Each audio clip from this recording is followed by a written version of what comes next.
కోటప్పకొండ తిరునాళ్లలో భక్తి పారవస్యంతో విడుదల రజని ప్రభ వైభవం చాటింది. దక్షిణ కాశీగా పేరొందిన కోటప్పకొండ మహాశివరాత్రి వేడుకలకు సిద్ధమైంది.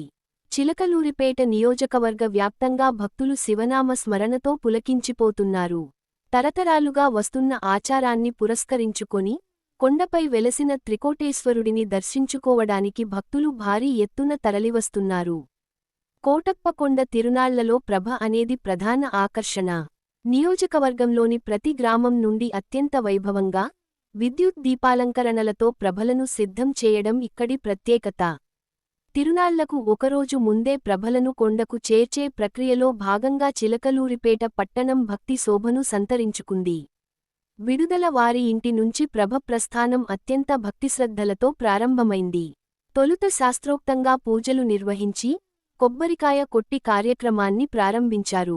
సంప్రదాయబద్ధంగా సాగిన ఈ పూజా కార్యక్రమం భక్తులలో ఆధ్యాత్మిక చైతన్యాన్ని నింపింది.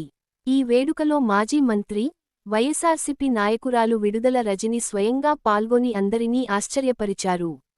ఆమె స్వయంగా ట్రాక్టర్ ఎక్కి ప్రభను ముందుకు నడిపించడంతో కార్యకర్తలు, వైఎస్సార్సీపీ అభిమానుల ఉత్సాహం రెట్టింపయింది. సామాన్య భక్తురాలిగా ఆమె అందరితో కలిసి సాగడం అక్కడ ప్రత్యేక ఆకర్షణగా నిలిచింది. డప్పు వాయిద్యాలు, కోలాటాలు, మరియు శివనామ స్మరణల మధ్య విడుదల వారి ప్రభ కోటప్పకొండకు ప్రయాణమైంది. దారి పొడవునా భక్తులు ప్రభకు నీరాజనాలు పలికారు. రంగురంగుల విద్యుత్ దీపాలతో అలంకరించిన ఈ ప్రభ నియోజకవర్గ ప్రజల ఐక్యతకు మరియు దైవభక్తికి నిదర్శనంగా నిలిచింది.